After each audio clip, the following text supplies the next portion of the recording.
It is Monday, April 22nd, 2024. This is another edition of Baseball Today. That is my man, Trevor Plouffe. He is back from his mini vacation. I am Chris Rose. Producer Dan is along for the ride as well. Okay, two words, one with an apostrophe. How's Vegas? Oh, okay. I thought you wanted me to give you two words. You gave me two words. It was great, man. I had a great time. Played in a charity golf tournament, 8 a.m. golf put on at the Wynn. It was great, man. I had a great time, rubbed elbows. Give me the good stuff. I'm not doing it. People have been on me saying I'm name dropping too much. It was an awesome event. Did I rub elbows with some awesome people? Yes. I'll tell you who. This is a baseball show. Me and Cece, I don't think we've ever been closer. I was hanging out with Cece and Dexter and Shane Victorino. That was a lot of fun for me, man. It was a lot of guys from my era were there, and we just caught up and talked about ball. Dexter and I realized we played in the Aflac All-American game together in 2003. So we've known each other for 21 years. He's a good dude. He's awesome, man. Life of the party. He is a great guy. All those guys you met. Now, Victorino, he can be a little nutty sometimes in a good way. He's all over the place. He's as great. ADHD as they come. He'll be the first one to tell you about that. We got a ton of stuff to cover. It's a Monday show, so we are jam-packed to try and get this into 30, 33 minutes, whatever it is. So I could have gone a ton of different directions with tip of the cap to John Sterling, officially retired over the weekend. Nice ceremony in front of all the fans out there in the Bronx. That was very cool. Shohei, yes? Are you going to ask about the TV was interesting to me. Like, I liked it. It was funny. It's funny.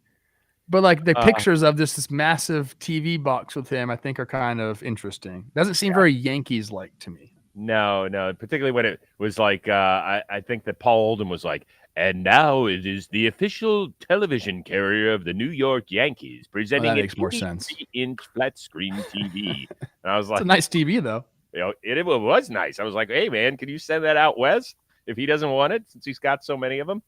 Could have done tip of the cap to one of two Dodgers, Tyler Glasnow, the first Dodger pitcher since 2022, and by Kershaw to pitch into the eighth inning. Could have gone Shohei, who is now the all-time Major League Baseball home run leader by a Japanese-born player. Those were all significant, amazing.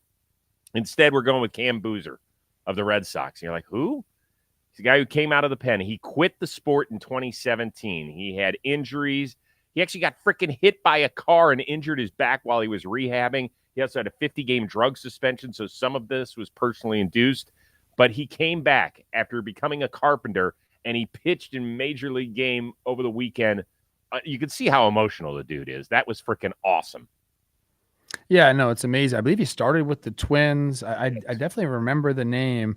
But when you see stories like this of perseverance and, sacrifice, a little bit of hiccups along the way, but you work your way back, and you realize when you watch something like this, how much of a dream job it is to play in the big leagues. And you work so hard at it, and it's so difficult to get there.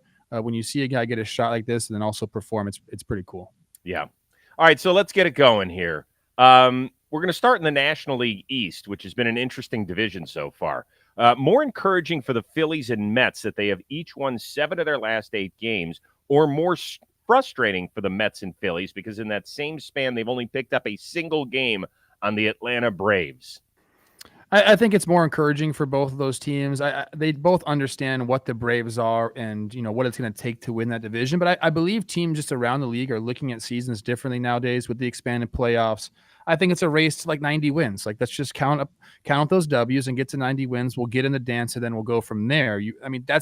I really believe that's how teams are approaching seasons now, and that's different from years past where it's like, hey, I want to win that division. Now, clearly they want to be on top of the division and all this, but I think they're very happy the way things have gone lately for them.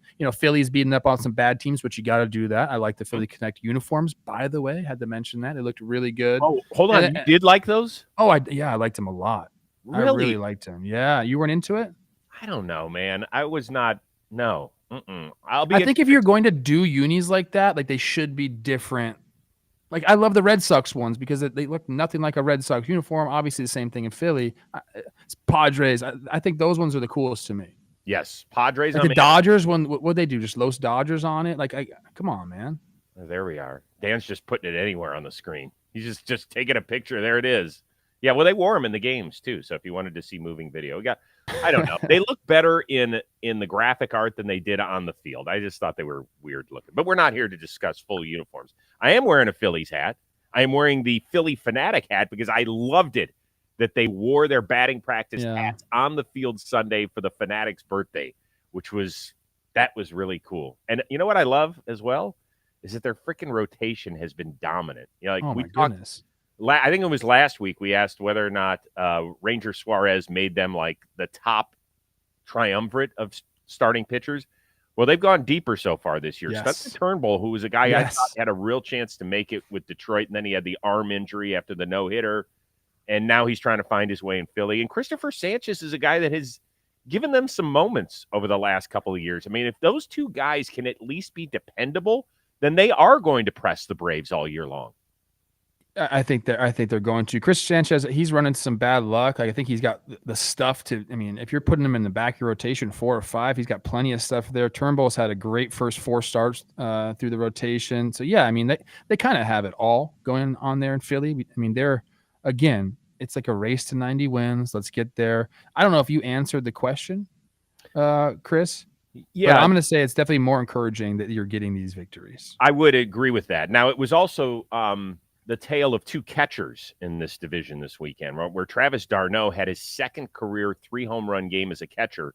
There's only 2 other players that have done that in the history of the sport as a catcher. Gary Carter, Johnny Bench, and now Travis d'Arnaud is mentioned in that group. So that is some pretty rarefied air. And then he had another huge home run on Saturday to help the Braves beat the champs. Yeah, he looks really good. He looks really good. And then, unfortunately, the news about Francisco Alvarez, who's going to be out months. I mean, now they're saying we hope to get him back by the end of the year. He's having thumb surgery, injured his UCL in his thumb. I guess, is that right? The UCL in your thumb? That's what I thought I read. Okay. I thought a UCL was only in your elbow, but maybe I misread that. Whatever it was, it's a thumb injury, ligament. Yes, thumb. it is. So that's the problem. Whether it's UCL, other initials, and that sucks for him. I know he hadn't been off to a great start, but he just feels like one of those dudes who is going to be back there for like 12 years in Queens doing his thing, and that's tough. Lindor got it going this series, which is really nice to see against the Dodgers, and then also Starling Marte is like really good to start the year. So that's really encouraging if you're Mets fans. Well, those are the guys that we've talked about though that needed to get it done, you know. And just one last point on the Phillies, they had Turnbull took a no-hitter into the 7th. Wheeler then took one into the 8th. Yep. Going into Sunday's game when Eloy Jimenez went. Bryce had to field that ball, by the way. I know he with did. Wheeler. I don't know if he was going to make it all through 9 because he was already like 100 pitches to start the 8th. But like, I think Bryce made that play to end the game, didn't he? It was like the same ball down the line. He just scooped it up. What a bummer. But Philly went into Sunday's action with more than 31 consecutive shutout innings from their starters. So they got something going on there. All right, Yanks, they take yet another series. They've only lost 1 series all year, this one against the Rays. The big news continues to be the yin and yang at the top of the order with Soto and Judge. Another homer by Soto over the weekend, a blast. Clark Schmidt said of the free agent to be, quote, I guess sign the dotted line with whatever he wants. Meanwhile, Aaron Judge continues to struggle in this series, 2 of 11, 7 strikeouts. That included 4 on Saturday. And yes, a chorus of boos. Does that bother you when Yankee fans vent a little bit at you? Oh, I've heard worse, and I'd probably be doing the same thing in their situation. Okay, so what's the bigger deal here? Soto's dominance with his new team, or the fact that Judge's struggles and then the fan reaction that follows? I think the bigger news is what Juan Soto's been able to do. I do love Judge's response. He almost like, is he daring Yankee fans to boo him even harder? He's like, I've heard worse before. But he'll get it going, man. I know he's been exposed a little bit, on the outside part of the plate this year. But he's a guy that's got about as consistent of a swing as you can get. He'll figure it out, and it'll be sooner rather than later. But Juan Soto, I mean, doesn't he look like – and shout out Clark Schmidt for saying that. It's always nice to hear your buddy telling your organization to give you whatever money you want. That's nice. Doesn't he look like he just belongs in a Yankee uniform? And maybe every other fan base that just heard that wants to puke. Probably the Nationals fans want to puke at that. Maybe Padres fans.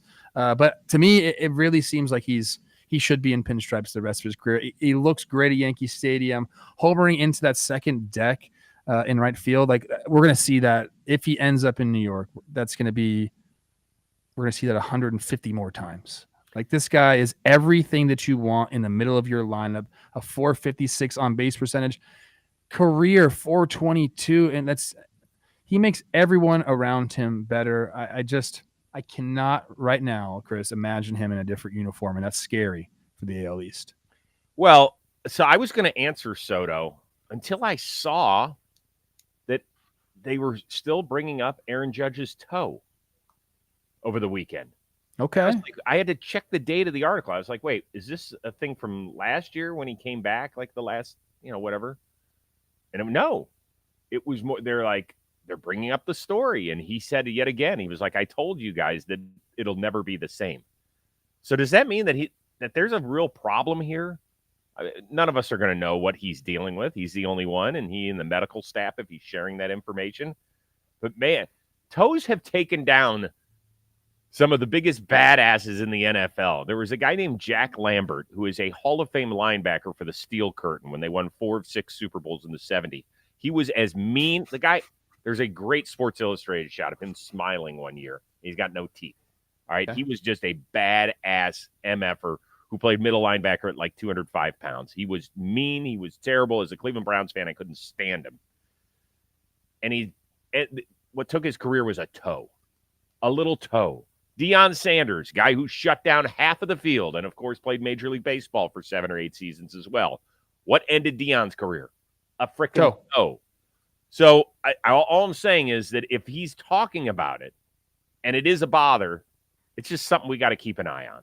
I'm not going to say it's going to zap all of Judge's superpowers, but we can't be like, oh, it's just a toe, because it ain't just a toe. Well, I mean, lately it's been real bad for Judge. At one point, even though he was struggling, to get hits, he was still getting on base, and he had, I believe, 17, or maybe it was 17 walks, 16 strikeouts. And I was talking about how Volpe and him have really benefited being around Soto and just kind of watching his approach. But then since April 15th, only 1 walk to 4, 7, 8, 12, 14 strikeouts. Mm-hmm. Yeah. So it's gotten away a little bit from Judge, but again, he's just too good. Like, he'll be okay as long as the toe doesn't bother him too much. I mean, think about it. It's your feet, dude. I mean, in the box. Come on. Right. One other note on Soto: there's no way he's signing during the season. If he signs an extension during the season, I will do a show shirtless and shave. Okay, you know what? Let's hold you to that, because I actually do think there's a chance he signs during the season. Yeah. Why would he? If he likes it there and the Yankees meet his demands, they're going to try to talk to him, Chris. They're going to say, "What do you want?" And if they go, "Okay," what's the point? What the point is that we've seen offers come and go. Yeah. He is right now. Like, look, okay. We know he's an all-world hitter, but he's crushing the ball at this point. Let's say he ends the year poorly, and there's some reason, like, a lot of things can happen. Injury towards the end of the season, like, so many things can happen. If you like it in New York, which it seems like he does, and the team gives you what you want, like, there's really, you don't have to test free agency if you're getting what you want. I would agree with you, but when you are this close to it, we're not talking about a pitcher with the possibility of blowing out. How many everyday ball players blow out to the point where they are incapable of putting up future numbers immediately?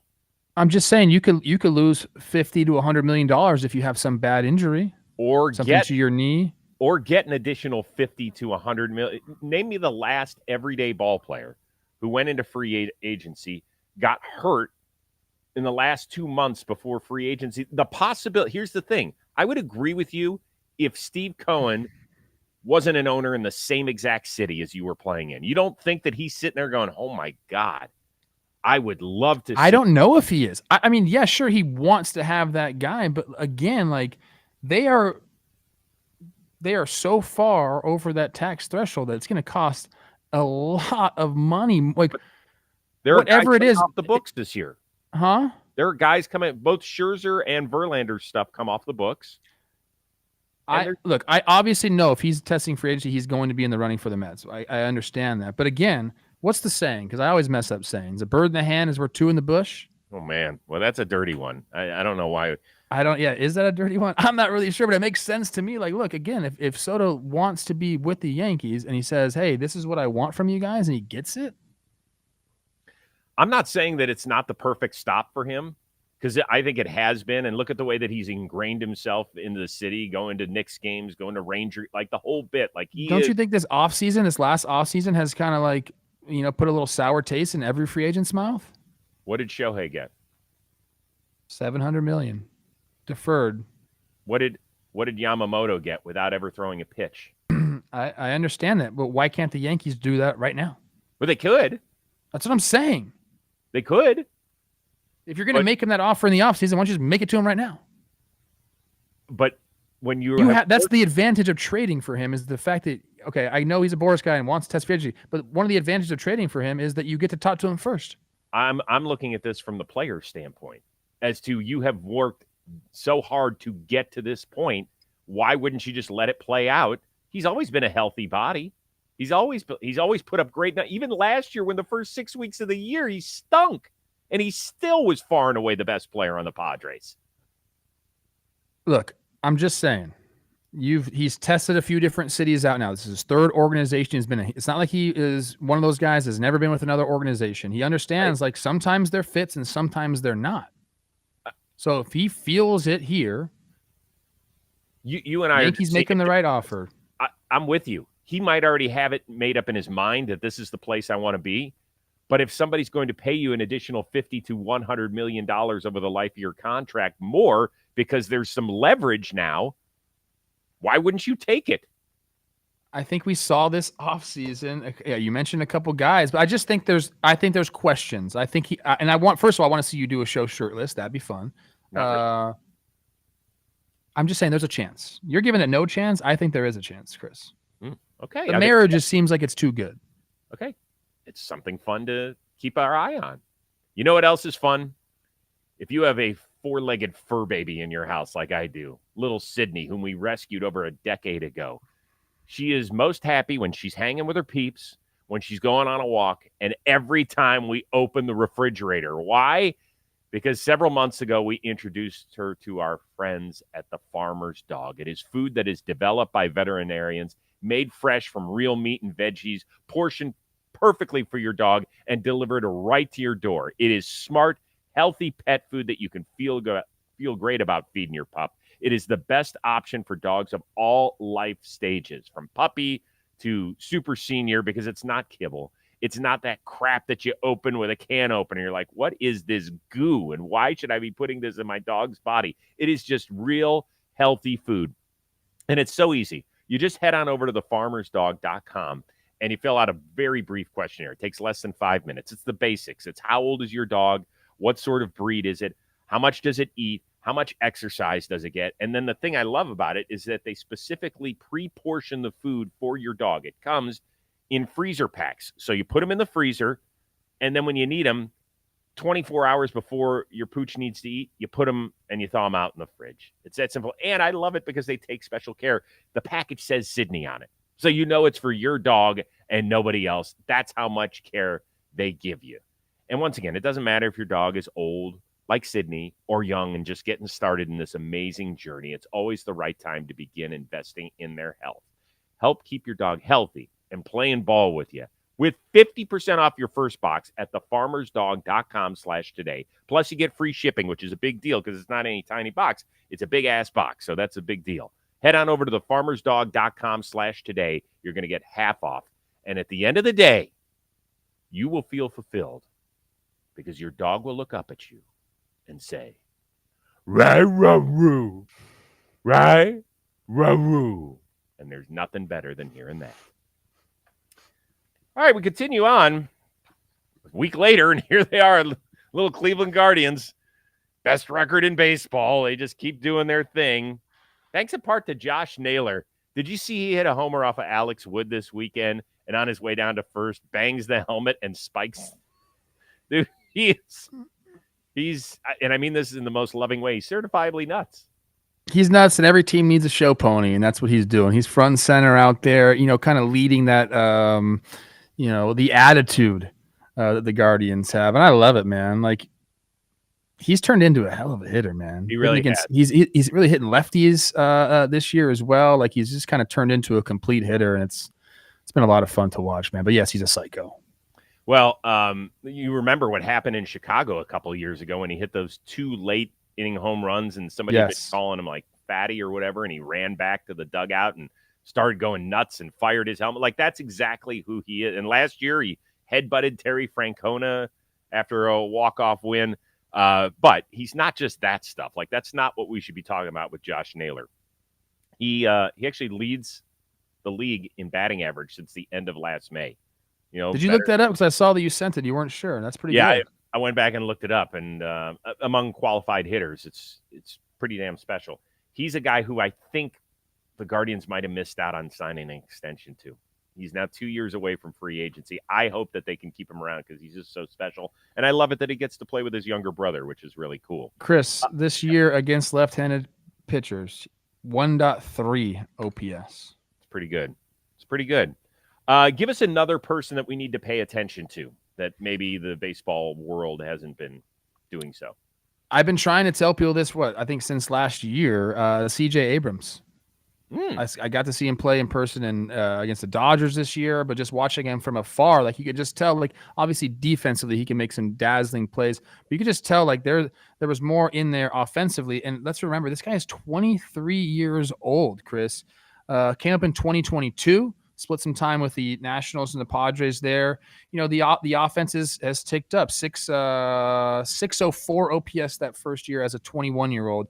Last year's a 22-year-old, 712 OPS. It just takes a little bit of time. And he was doing it with the glove, manning a very difficult position. But this year, offensively, it's just he's gone nuts. I mean, and the power is there, Chris. He already has 6 homers. He had 18 all of last year. He's got 6 homers already this year. He's got 4 stolen bases. Like 2020 is definitely there for him for the taking. Last year it was 47 stolen bases, 18 homers. I mean, can he get to 30-30? I don't know. But the slash line is incredible this year. 297, 358, 676 for a 1.034. If you can get that from your shortstop position, it's amazing. And hey, the Nats just took some good series, man. They've been playing good ball. Yep, and they take on the Dodgers again starting this week on Tuesday, I think it is.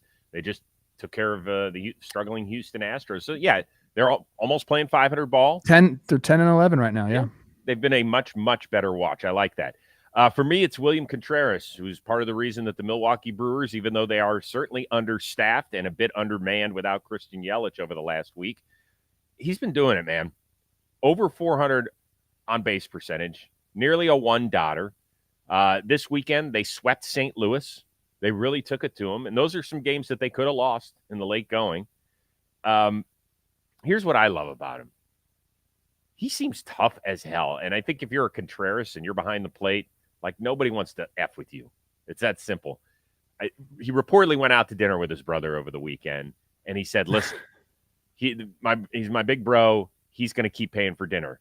There's going to come a time where little bro is going to be paying for dinner because he's going to be making a ton of money. I hope that happens in Milwaukee. They would be smart to sign him to an extension. He's right in the sweet spot. He's 26 years old. He had a really good season in Atlanta, an all-star season before they traded him to Milwaukee. There were reports that people didn't think that he could handle a pitching staff. Well, he's doing okay so far. I'm looking forward. I get a chance to interview his manager, Pat Murphy, tomorrow on the Rose rotation. I'm going to talk to him specifically about William Contreras and what he means, because I think he's just one of those guys who plays in a quiet Midwestern town that we don't think about much, and he's a budding star. I love where the catching position is at in the game right now. You talked about William. He is leading all catchers in baseball with a 987 OPS. Right behind him at 985 is our good buddy Sal Perez. Yes. Which we talked about this on Talking Baseball. Is there a Hall of Fame case for Sal Perez? Go check it out. But at third, you mentioned his brother Wilson, 939 OPS. So you got the 2 Contreras brothers, first and third respectively, in catchers OPS. Pretty cool to see that. All right, a few crazy moments at NL West ballparks on Sunday. Let's start out at Coors Field. We had a scoreless game in the ninth, which was only the third time in the history of that park. Jacob Stallings, we thought, maybe hit a walk-off homer. That's Dylan Moore, who's fighting a fan for the ball. So they said no homer. Stallings is standing on second. They have an umpire's review, and they go back and they say, that's fan interference. Stallings, not only does he not hit a game-winning homer, not only does he not get an extra base hit out of it, he gets out as well. And then in San Francisco, we had a weird going. It was a 3-2 game in the ninth. Arizona was leading the Giants, and Kevin Newman was at the plate. And it looked like he swung and missed at strike three. Instead, the umpire says, no, that's a foul tip, which is non-reviewable. Newman ended up getting a base hit, extending the score. Diamondbacks go on and eventually win this one. Bob Melvin and Matt Williams were thrown out afterward because they ran out after Newman got the hit, and they were like, you screwed us. And the ump was like, get the heave-ho. It feels like here in the first 3.5 weeks of the season that there have been a ton of issues with the umpires. Am I reading that the right way, or is it just kind of a bad little run that we're on? I'm hoping it's a bad little run, but yeah, no, it has been all over the place. I mean, Angel Hernandez has been at the thick of it. Then you get a couple of these reviewable, non-reviewable calls. Obviously he did swing and miss there, and it's crazy to me that you can't review that. Doesn't make any sense whatsoever that you can't review that. I mean, first of all, you can't see it. Like, you're relying on a sound, and like, what are we doing here? We have the technology that could be done in 10 seconds. Right, I'm going to go with the crazier one being the home run that wasn't a homer. I think they got this completely wrong. First of all, I think it should have been a home run. So I don't think Dylan Moore was in position to catch that ball. It looked like he was just under, and I don't think his body got interfered to by the fan. And the fan obviously touched the ball, but I don't think his glove was in the correct space to catch that ball. I think the ball was going to go over his glove. So it should have been a homer. At the very least, it should have been a double. And I can't imagine being Jacob Stallings and having a lifetime memory taken away from you. And again, not even getting a double for it. You just get to walk back to the dugout. He's going to go straight to the video room and look at it. And I would have been very upset, to say the very least. You know what we didn't have was the side angle view, like the one where you could have seen it from center field and seen exactly the depth perception of where that person was. I have no idea. I have no idea why they overturned it. At the very least, it should have been a double. Yes. At the very least, he should have been standing on second with a chance to win the game. The good news is for the Rockies, they eventually had a walk-off, and it didn't cost them anything in the standings. I'm trying to say it with a straight face, but you understand what I'm getting at. It didn't cost them a victory, so that part is good. The stuff that we can't review things inside of the bags, I wish that at their next meeting, somebody says it out loud. Once again, when you say stuff out loud and you hear it and you're like, oh my God, that's the dumbest thing ever. What do you mean we can't review anything that's inside of the bags? That's stupid. Yes. Like, this, guys, go say it at your next meeting at Major League Baseball offices. Go do it. Try that exercise. Say it out loud. And then repeat after me. You can't review anything that happens inside the bags, in front of the bags. And tell me whether or not it seems smart. Because that doesn't make sense. It doesn't make any sense. But what does everyone always say? Umpires and players in general, we just want the right call made. They don't. They don't. Yeah, clearly they don't, because you could just review pretty much everything. Okay. Which water ball should have gotten more attention this weekend? Patrick Bailey on his bobblehead day. Boy, did he have a monstrous day. He hit a shot into McCovey Cove, and it ended up right in a person's kayak on the fly. Didn't have to chase after. You're just like, oh, what's up, ball? That was cool. And then in Kansas City, weird finish to that game. Colton Cowser's playing outfield. He's been awesome at the plate. But in the outfield, let's pay attention, kiddo. Craig Kimbrell registers his 422nd career save, tying him for 7th all time. Cowser, what does he do? He throws it right over his head and into the fountain without thinking that maybe that could have been an important baseball for Craig Kimbrell. So which one is a little more wild for you? I think it's the Patrick Bailey homer. How is Colton Cowser supposed to know that unless he read like the game notes before? 422nd career save. That's wild. After the game, he did say he yeeted that thing into the fountain, which I liked. Yeah. But the Patrick Bailey homer on bobblehead day, directly into the kayak? And I couldn't really tell, Chris. You tell me, or maybe someone could comment if they saw it better than I did. Did they catch that ball, or did that just land right in the lap? Yeah, hard to tell. Hard to tell. I didn't see the full story on it. That's wild, though, to think about the chances of that happening, man. Especially, like, again, on your own bobblehead day, kayak in the perfect spot. Yeah, and what happens, like, you can hear it, I imagine, when you're in the cove, but you can hear the roar of the crowd. Right, and what happens if you can't find the ball, right? Because you don't know where you're looking. Yeah. Just smack it right in the face. And then what do we have? Then we have somebody falling into the cove, unconscious. Then we got all sorts of issues here. Pay attention. If that happened, do you think we'd have to have helmets in the cove? Some regulations out there? Mandatory helmets. It's going to be like with first base and third base coaches. Mandatory helmets in the cove. Just to pay attention, please. I want to do that. Jake asked if I wanted to do that with him, but I think I'd rather do it with you. Get you out in that water. We can go topless there. Yeah, not a good look for me. Once again, okay. I'm not. Especially, I'm better standing up because I'm all torso. When I get like hunched over, like in a sitting setting, then the rolls start coming. Oh, the rolls? That's okay. Everyone has rolls when they sit down. You don't have rolls. Depends how I'm sitting. Depends how I'm sitting. Rolls.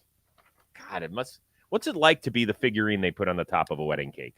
I am not in great shape right now. I have been partying too much. I've been on vacation too much. I need to get back and grind it out. Show's over. When you start going down this road, show's over. Not listening to you when you. I did look great this weekend, though. Yeah. Well, there's one person that we could ask about that.